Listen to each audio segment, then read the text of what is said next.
Guys, നാട്ടിലെത്തിയപ്പോഴും പുതിയ വ്ളോഗായിട്ടാണ് നമ്മൾ വന്നേക്കുന്നത്. സത്യമായിട്ട് ഇത് അടിപൊളിയായിരിക്കും. ഇവർ രണ്ടാളും പിന്നെ ഇവർ രണ്ടാളും ഇവർ മുസ്ലിയാക്കന്മാരാണ്. ഇവരാണ് മെയിൻ.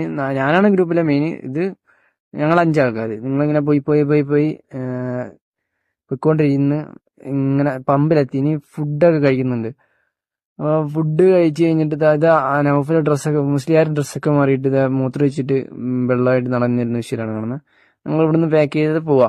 പോയി പോയി എരുമേലി ഇത് ഭക്തന്മാർ ഇവിടെ മലയ്ക്ക് പോകാനായിട്ട് ഇങ്ങനെ റെഡി ആയിരിക്കുന്നുണ്ട്. ഇത് പള്ളിയും ക്ഷേത്രവും ഒരുമിച്ചുള്ള സ്ഥലം എരുമേലി. അപ്പോൾ എരുമേലിയുടെ ചരിത്രം ചേട്ടൻ ഇങ്ങനെ പിള്ളേർക്ക് പറഞ്ഞു കൊടുക്കുന്നുണ്ട്. അവരിങ്ങനെ കേട്ടോണ്ടിരിക്കുന്നുണ്ട്. അപ്പോൾ ഇത് ഇവൻ പൊട്ടാൻ എന്തോ കിളി പോയി നിൽക്കുക. ഞാനത് ക്യാപ്ചർ ചെയ്തിട്ട് ഭക്തന്മാർ പോകാനായിട്ട് നിൽക്കുന്നു. അപ്പം അതൊക്കെ കണ്ട് ഇനി എരുമേലിയിൽ നേരെ ഞങ്ങൾ കൊടൈക്കനാൽ വിടുക. അപ്പോൾ എരുമേലിയിലും കയറി